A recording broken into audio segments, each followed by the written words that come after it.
say once again, welcome to the exchange, and I'll hand you over to Ivan, who is going to bring you through this exchange, which is called How We Achieve a Silver Catering Mark. And it's over to you, Ivan. Thank you very much, Kate. Good afternoon, everyone, and I hope you're all well. Thank you for logging into this webinar. I'm sitting here and assuming, in fact, hoping you can hear me. Just to say, I was asked to do this a few weeks ago, and I said, yeah, no problem, you know. And when I told my head chef, he said, you know, that's welcome week. And I said, yeah, it'll be fine. He said, yeah, but it's welcome week, it's busy. I said, it's fine, don't worry. So famous last words. So far this morning, I've been topping fish pies, making pizzas, I've produced desserts and attended a weekly team meeting. And we have 150 conference delegates in for lunch and dinner and a barbecue for 500. There's students everywhere, so it's actually quite nice to be locked in this room for a bit, and I think I am locked in. However, I did concede to my head chef as I left to come here that, yes, perhaps I could have chosen a better week. Anyway, moving to the Food for Life Catering Mark and our experiences of gaining that silver award. Just to give you a little bit of background on NTU, we have 3 campuses. We have the city site where I am at present. We have Clifton campus, which is 5 miles down the road, and our School of Animal, Rural and Environmental Sciences at Brackenhurst campus, which is in Sutherland. That's about 15 miles from where we are. Regarding catering, for within that organisation, we have NCC, or Nottingham Conference Centre, which opened about 3.5 years ago. We have a delivered service hospitality provision, and 14 retail outlets. And these are branded as Dine, which is a self-service style restaurant, Cafe, which is a high street style coffee offer, and Express, which is grab and go, selling pre-pack sandwiches, salads, pastries, things like that. So pretty much the standard university offer that catering departments within universities are required to provide nowadays. And we achieved the Silver Food for Life mark for our 3 Dine outlets in October 2011. So our customer, well, they include 28,000 students and about 3,000 staff. And I think it's worth pointing out the significance of that 3,000 staff figure. By definition, the university ought to have a high volume of students. However, from a catering perspective, many of the staff are regular customers to us. So much of the weekly food intake, or their weekly food intake, comes from the outlets that we service. Therefore, much of what I'm going to talk about can benefit them over many years. And it's an audience obviously demanding up-to-date quality and affordable products. There's an ever-increasing demand for special diets, and healthy options, and on that we've produced our own in-house range of healthy options that we periodically increase and adjust. Of course, as in many university locations, we have strong competition from the high street, and therefore we're always looking to replicate some of those concepts, but nowadays in a slightly different way, by considering how we can do it following the Food for Life criteria. And we've also noted in recent years a strong interest in where does my food come from. This comes from student surveys, customer feedback, verbal inquiries, but we've noticed a real interest in that.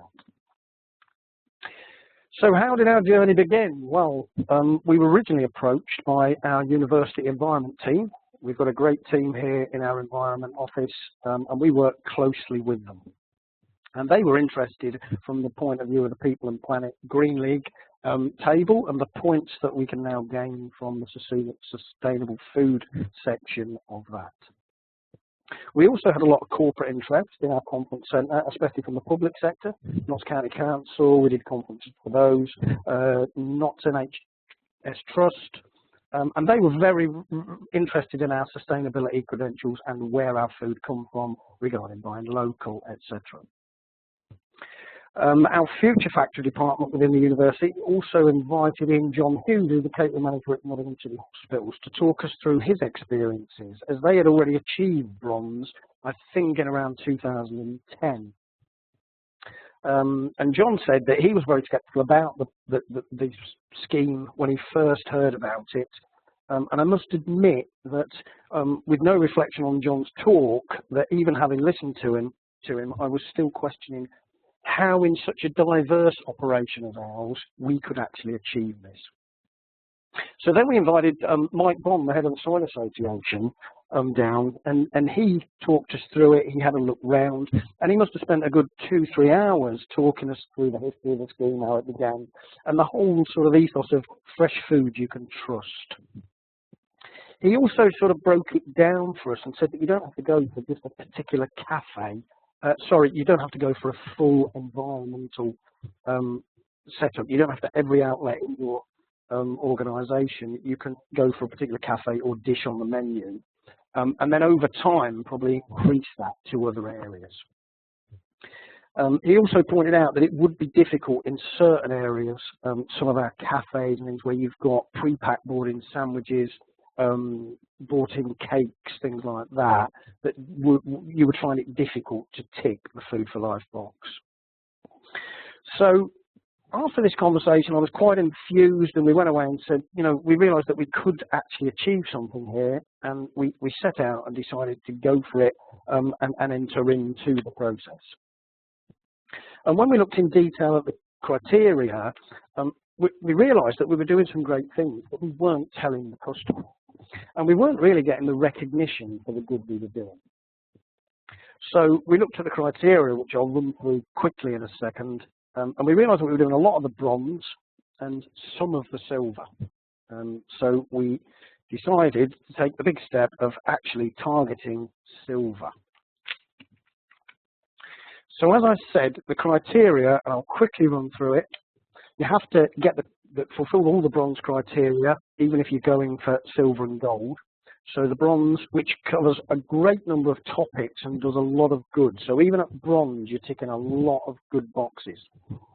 And there's things, no undesirable additives in the products you're buying. 75% of your meals are freshly prepared. UK welfare standards for meat, cage-free hens. Things like drinking water that we now offer, free drinking water. We will still sell bottled water, but we prominently have available fresh drinking water, and we put signage as well to direct customers and advertise the fact that that's there. So we don't just hide it behind the plate stacker, we actually advertise the fact that that's available. Food sourcing info displayed, we've done a lot of work on that and letting the customer know where the products come from. Suppliers, food safety standards. We want assurance that food is being produced in a hygienic, food safe environment. So we need to make sure our suppliers are checked out by the local health authority. And also information on dietary and cultural needs, celiac, gluten-free, vegan, halal, etc., things like that.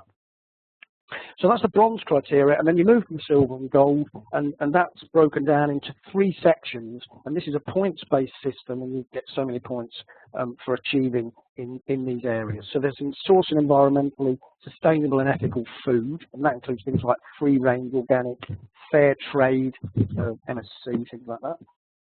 Championing local food covers buying UK and local, and making healthy eating easier.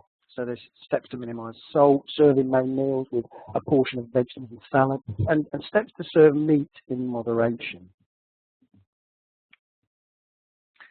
Okay, so some of the changes then that we made. We've looked at the criteria, realised we were doing quite a bit, but there was still a number of changes we had to make and gather evidence to prove that we were doing the things that we were telling our customers we were doing. So to our suppliers and our products, just to go through a few, fruit and vegetables, we changed from buying carrots from further afield and demanded that we got them from Newark because they were being grown at Newark. So our supplier then started to buy carrots from Newark. We get leeks from Arnold in Nottinghamshire. Our onions, we were getting Chilean or Spanish onions. We wanted English. They're smaller.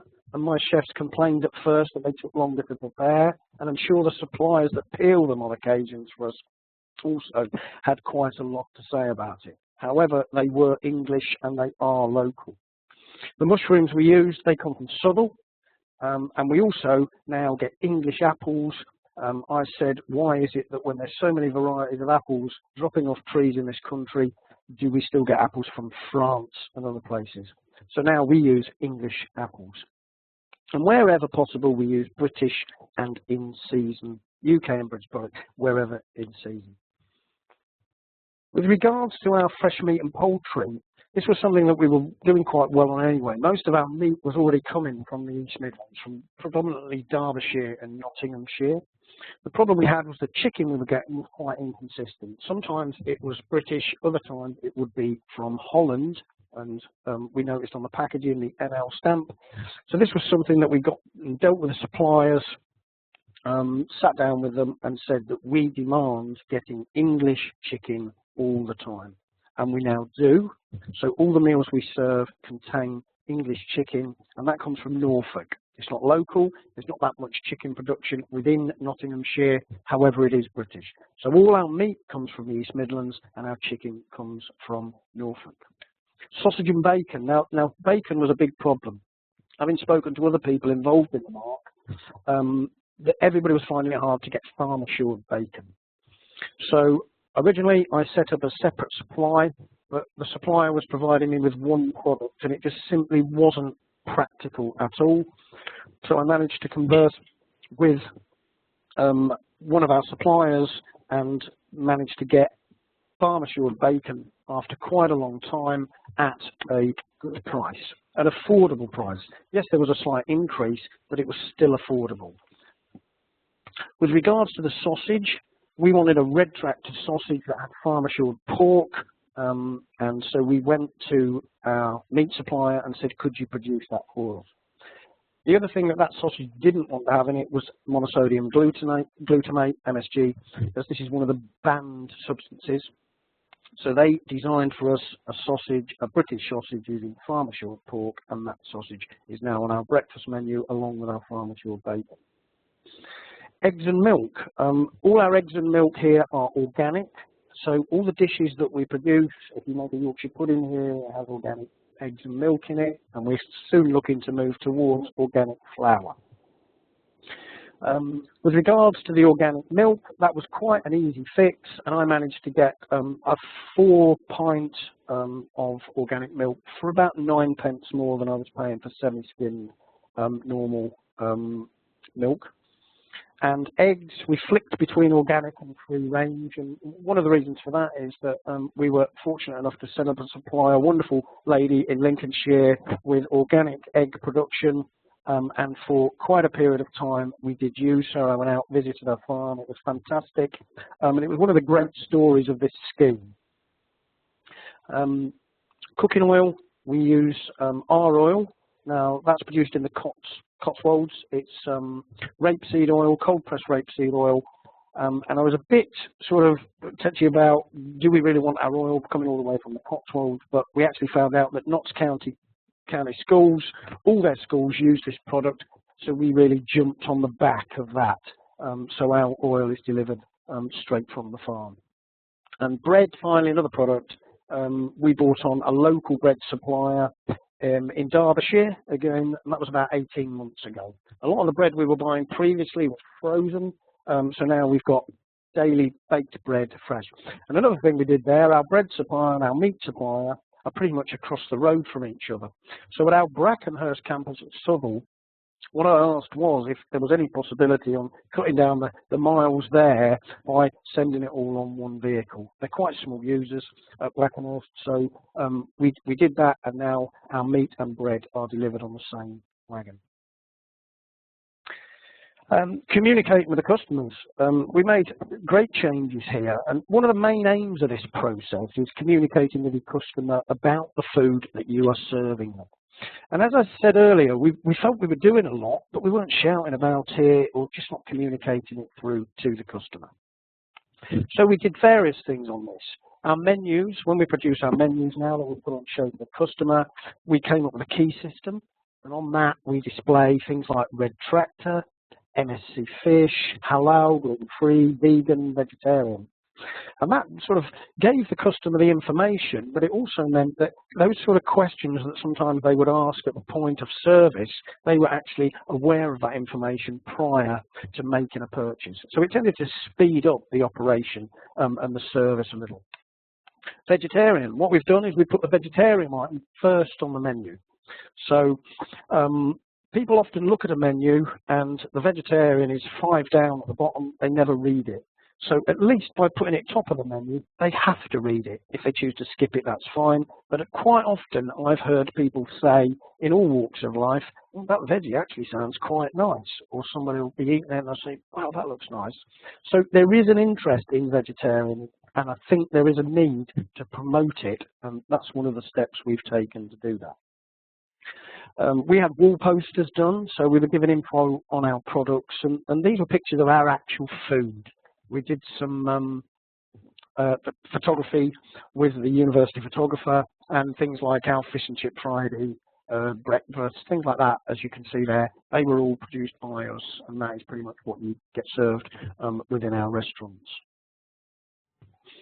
We also put in place a program to keep our website up to date and interesting. So that's now something that we communicate through a lot better than we previously did, and that's updated on a regular basis.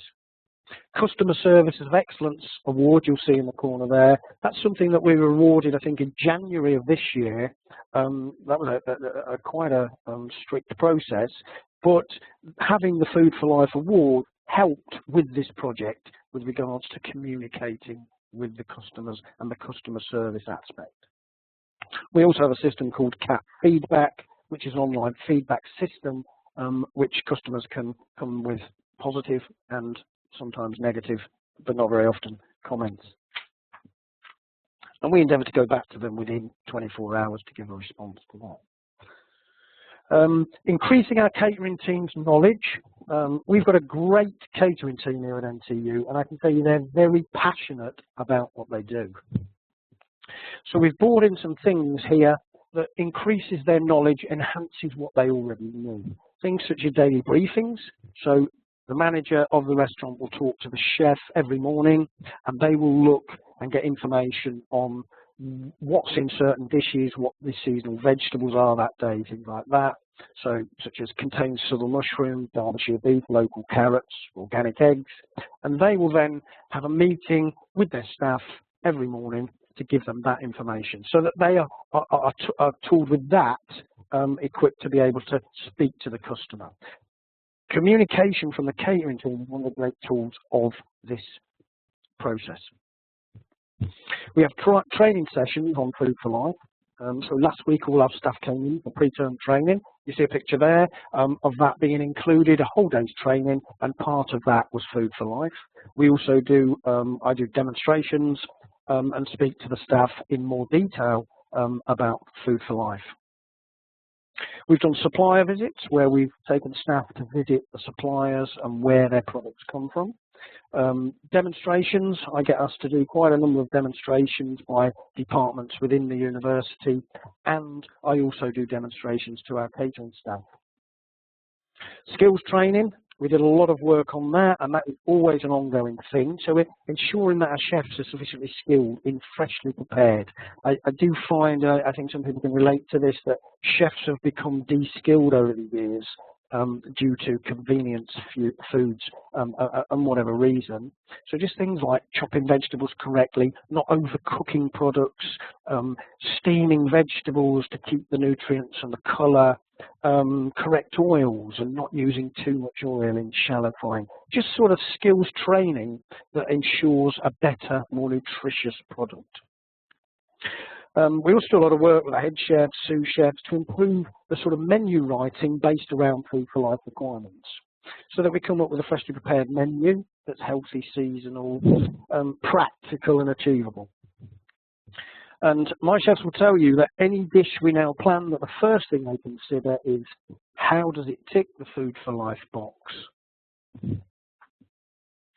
Changes to our records and procedures, a lot of this is evidence-based, so we have to compile quite a large portfolio of all our information on things we do relating to Food for Life to prove and give evidence that we are actually doing what we say, as I said earlier. So certain things we did there, plate waste review. We regularly review waste on the plates, and we have a form that we actually use to document that. So they do it about twice a week, I think, and we feed that back at monthly team meetings, And we don't just go through the motions. I can assure you we've made changes on our portion sizes in such that we've taken dishes that we had 15 portions in and decided that actually dishes we had 12 portions in, we could actually make into 15 portions without the customer being ripped off or anything like that. It just meant that we were not seeing so much waste on the plate, and that's only on the dishes that we were finding regularly were being left. Also, we introduced some homemade, freshly prepared hot desserts, and after a while of that, we actually realised that the portion was too large. We were getting them coming back, and even sometimes our customers say, "Well, that could be a bit smaller." So plate waste review does ensure that we are saving there and not wasting ingredients. We have recipe specifications for all our dishes, so that includes information such as suppliers, codes, price, quantity, things like that. And these are all kept in a folder, and there's one in every kitchen with every dish in that we do on the Food for Life, and the chefs use that to ensure that they follow a specification to give us a consistent product across our sites, and also to ensure that we're putting in it and only putting in it what we say we are. New product request form. We did have a period where managers are sort of getting in products, putting them on willy-nilly onto our stock management system. So we came up with a form, and now any new products must be signed off by senior managers through this form, and they must fit Food for Life criteria and can't contain any of the undesirable additives and preservatives that are banned under the Food for Life system. And also, the standard recipes and menus help towards ensuring that we don't end up just getting products coming in from all different directions. The other thing we had to look at was our invoices, things such as red tractor. We were buying red tractor meat, but we had to make sure that our suppliers were actually highlighting that on invoices, and also things like free range, organic, things like that had to be highlighted on our invoices. And all that we keep as evidence. So the actual inspection then, everybody was quite nervous about the inspection. We've done enough, and like any inspection, I think it's something that can be quite daunting. So in advance, we made sure that we planned, and the folder I spoke about earlier, that actually is known all the time now as the folder, we made sure that we had all the information in there regarding recipe specs, menu cycles, certificates, invoices, things like that. I will just jump back when I say certificates to the last slide, because the one I did want to mention, not only when it comes to the meat did we have to get information from the supplier, we also had to get certificates from the actual farms that supply them to say that they were farm assured, red tractor, etc. So on the day of the inspection, we already had our folder with all our documentation in it, and the first thing really that the inspector would do is review all that documentation. The process can take about 4 to 5 hours, the whole inspection, so it's quite thorough, but I did see someone quote recently, it's thorough but fair, and the inspectors will help you. They're there to assist you, but it is thorough. 75% freshly prepared calculation, so they'll work through all your menus and work out that to check that you've got 75% freshly prepared on each individual menu. So it's not just if you've got 4 different counters, you add them all up. It's got to be if you've got a Mexican counter, that's got to be 75%, traditional 75%, and so on. They then do a points calculation if you're going for silver and gold, so they'll calculate the points to make sure you've got enough, and you need 150 for silver and you need 300 for gold. They then do a restaurant visit, so they'll look at your counters, look at things like you've got the fresh water freely available, and talk to some of the staff. They'll do a kitchen visit, and they'll look around the kitchen and watch some of the preparation going on, and they'll speak to the chefs. Then they will do product check. Now this is quite in depth. They go through the fridges, the freezers, the dry stores, and they're looking for any products that, a good example is something like genetically modified cooking oil, because that's one of the few things really that's GM anymore in this country. And also MSG and things, and some of the bad or the banned items on the list to avoid. What they'll then do is sort of write a draft report and advise us of any action required. So they did that, and that really was the end of the inspection, just scanning through it there. But as I say, it can take 4 to 5 hours. But it's good that it takes 4 to 5 hours, and it's good that it's thorough, because it does make you feel you've achieved a lot more than if it's just rushed. Not at the time, mind.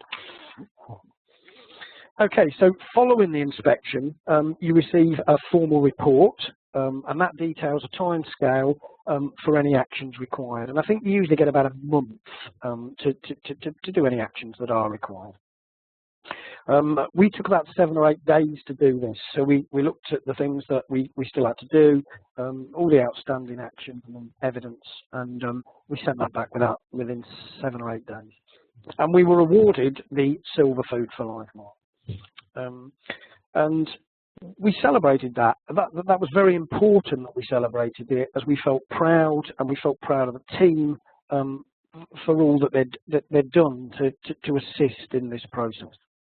And there was much congratulations from within the university, and it appeared in various publications throughout, nationally and within Nottingham. So our customers, both staff and students, were actually proud when we said, look, we've got this, and they felt, you know, honoured to be only one of 2 universities in the country with silver at the time. And I must admit, I thought, yeah, we're only one of 2. But of course, that's not really what it's about. It's a nice statement to make. However, what we really want is to spread the word on this scheme and get a huge buy-in, a huge national buy-in to the Food for Life scheme.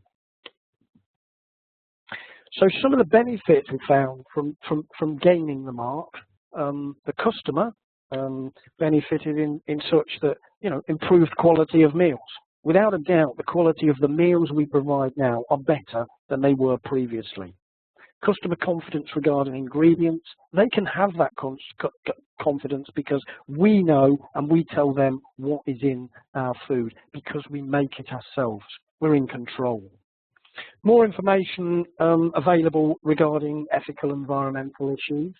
I'll come on to that in a moment. Improved nutritional value and guidance for healthy eating, and local ingredient sourcing. We use a lot more local suppliers now than we did previously. And some of the love you see from some of these small suppliers.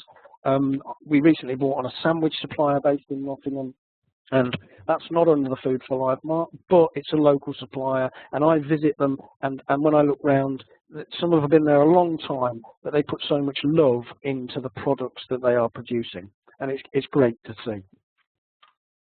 Health benefits. Well, we've got a responsibility, I believe, as an educational institution, that we're feeding a diverse age range, and we have that responsibility to not just feed them, but to educate them as much as we can, and give them access to healthy, freshly prepared food. So there we see that 75% of prepared means, as I say, we're in control of ingredients, and we can minimise things like salt and sugar. We don't salt our rice, we don't salt our potatoes and vegetables. We let the customer add that, and they only use low salt, and this isn't on tables, it's at a central condiment point. On Salt Awareness Week, we did a little promotion there on reduced sugar and salt baked beans. We ran these alongside the regular, and some of the customers actually opted throughout the week for the low salt product, and the comment was made that there wasn't actually that much difference in taste. We also use small amounts of sugar to balance the flavour of our own tomato sauce, which is better than a brought product, of course. These jarred sauces can be high in salt and sugar. And then you come to fats. Again, we use good oil, We don't use trans fats. We don't use cake mixes and desserts that contain some of these trans fats. The rapeseed oil which we use is higher in polyunsaturated fats and things like that. So there's quite a number of health issues and things we've ticked there, and a lot of those come under the silver. But by gaining bronze, you're still ticking some of those boxes and doing a lot of good for your customers. Business, we've definitely seen increased sales and profitability by new and returning customers. People don't keep coming back to an establishment if they're not happy with the product that they're getting. We're sometimes in some of our restaurants, we really are oversubscribed, and queuing is a problem. It's a nice problem that we have to deal with. Since gaining the mark in 2011, we've seen a 21% increase in the number of main meals sold in our 3 dine outlets. And I wouldn't say I could put that all down to Food for Life, but I'm sure that contributes to a high reason for that increase. We sell approximately 2,200 meals a day in our dine restaurants, and 1,850 of them are catering mark meals. And by that I mean there's a small percentage that are not Food for Life meals, and that means we recognise that there is a place in a student market for burgers, fast food products that are sold at a cheap price. However, we can't put the Food for Life mark on those. We put them on a separate menu, and we put 2 on a day, 2 choices a day, 1 meat, 1 vegetarian. They're bought in, they're cheap, but what you notice again is it's not really that evident that the student uptake within our dine outlets focuses towards those products. It's very much focused on that homemade product. I do have actually hear comments from time to time, all students want is pizza and chips, all they want is burger and chips. I totally disagree with that, and I think the graph there suggests different. And I think that any student that's away from home does miss mum's cooking, and I don't think that they enjoy having a home cooked. We're never going to make it like mum did, but we can provide them with a freshly prepared roast meal, shepherd's pie, things like that. Environmental and ethical, as I said earlier, buying local and seasonal, cuts down the food miles. We've done a bit on that, as I said, with the Brackenhurst, putting everything on one, bread and meat on one wagon.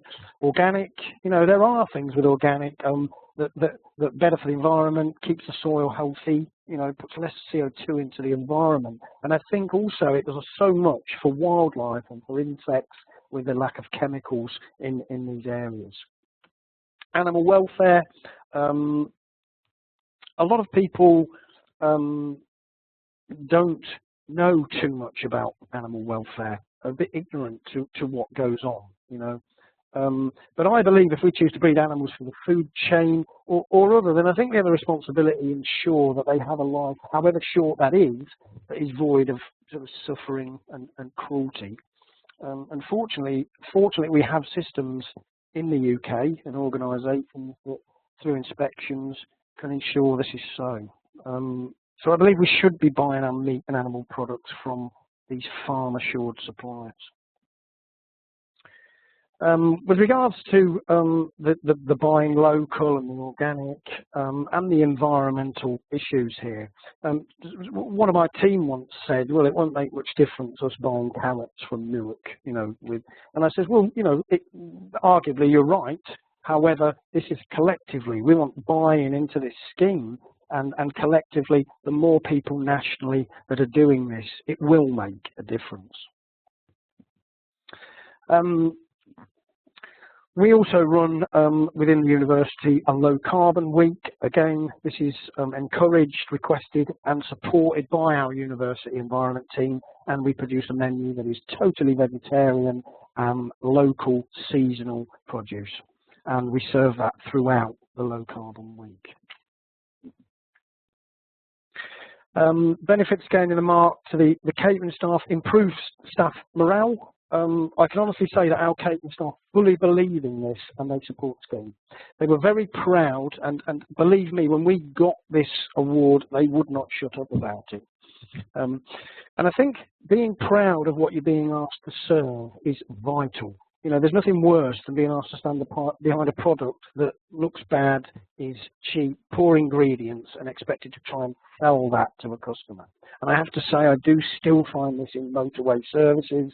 I see sausage mash, peas that look so sad, and a poor girl standing behind them that's got to serve it to you, smile, and proceed to charge you £9.50. Animal welfare, you know, we really are a nation of pet lovers, and to think that animals are suffering, animals, pets and things are suffering, we feel really bad about it. Again, as I spoke and talked to my catering staff about this, they became a lot more aware and understood a lot more the suffering that some animals go through for our food chain. So that once they became more knowledgeable of that, they were more understanding of it, and again they converse that through to the customer. And we had some new starters that came in last week for their initial training, and they did say how nice it is to see food properly cooked and well presented. I don't know if they were saying that because they want to be here a long time, but it certainly was well received. Okay. Just looking here at some of the balancing sustainable practices against price. What we did here was we formed better relationships with our suppliers, and we've increased the amount of local and seasonal produce. We negotiated price as well, and I don't mean hammering people down to a price that's absolutely ridiculous. I just mean a realistic price, and looking at the volumes that you're going to be providing, or they're going to be providing you, the volumes of business that you're going to be giving. So I think there is negotiation there, and I think that's a relationship thing. We plan ingredients, menus carefully and well in advance, so that we know that we are getting seasonal, local, and our suppliers know what we expect from that. Regularly monitor production and plate waste. I've talked about plate waste. We also regularly monitor closely our food waste from production within the kitchens. About a year ago now, I had all the waste disposal units turned off within our kitchens, and we went to a waste management system. So all our waste now is put into food bins, and that is then collected and goes for composting. What it also means is that I do look in the bins and look to see, are the chefs using everything? Are they just cutting the top off the pepper and not using the flesh that's around it? Are they using a certain amount of the broccoli stalks? Things like that, so that we can, by seeing that separate, actually manage how much waste we are producing. And we researched organic prices. There's an opinion, everybody's got an opinion on organic prices, but what I've found is that by doing that research, that things such as lentils, tomato, tin tomato, pasta, things like that are affordable. I would absolutely concede that meat is a difficult one, and I'm still investigating that, but there are products that can be effectively used that are organic. And the little pictures there, I just wanted to just go back to, sorry, is of the egg farm in Lincolnshire the day I went. It was a great little setup, this, and they had about four barns, and the eggs, the chickens, as you can see, just run around freely in the sunshine, and it was just a nice thing to see. And then the little packing station they had at the bottom there. And the lady would come, and I must say that she hasn't renewed her flocks now, so disappointingly we don't actually get them there anymore.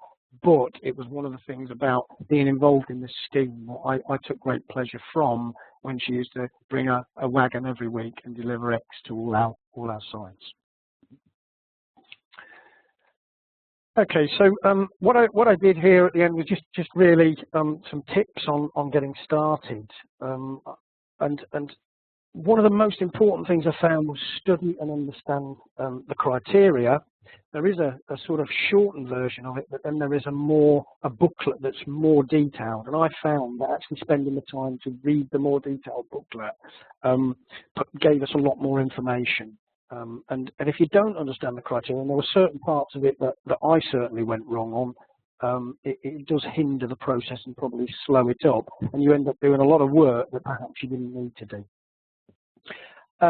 Decide on a realistic timescale. I must admit, when we started this, I said, you know, well, give us 3 weeks and we want one of those, you know. It was actually about 11 or 12 months before we actually achieved everything. Depending on the size of your operation and which areas of that operation you go to head for, it is important though to put a realistic time scale, and the patience is worth it. Work closely with suppliers. I've gone on about that through this, and that's not just the local suppliers, that's the big suppliers as well. I think you can form a better relationship with the local suppliers, and it's easier than it is with some of the big suppliers. But I think you need to embrace that, push that, and try and nurture that relationship. Involve your team from the outset. It's so vital, as I say, that your team know what this is about and know the aims, and they've got an understanding of all the different issues that this brings up and of the criteria. As I said, our team were a lot more knowledgeable about animal welfare, and that certainly changed a lot of their thinking, and I know it changed a lot of their thinking in the way that they purchase from the supermarket or the shops. And of course, the Catering Mark team. There is a very good Catering Mark team out there that we liaise with on a regular basis, and they are there to assist. They want this to grow, of course, and the good that this scheme can do really does stand on that everybody embracing it, and they will there definitely support organisations on an ongoing basis. It's a continued journey for us. You know, it's not that you get it and then you stop. You constantly have to make sure that you're meeting the criteria, and there's always that temptation, if you've got bronze, to look over the fence at silver, and I know I get the temptation to look over the fence at gold, so who knows. And that's about it really, from my experiences. I hope I haven't waffled on too much, and I hope you've found that informative. So thank you. Thank you very much, Ivan. All I want to do now is ask if anybody has any questions.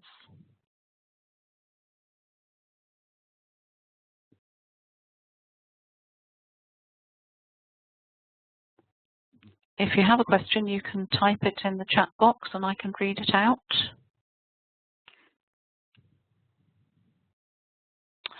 Ben has asked if has Silver added any cost to the service delivery?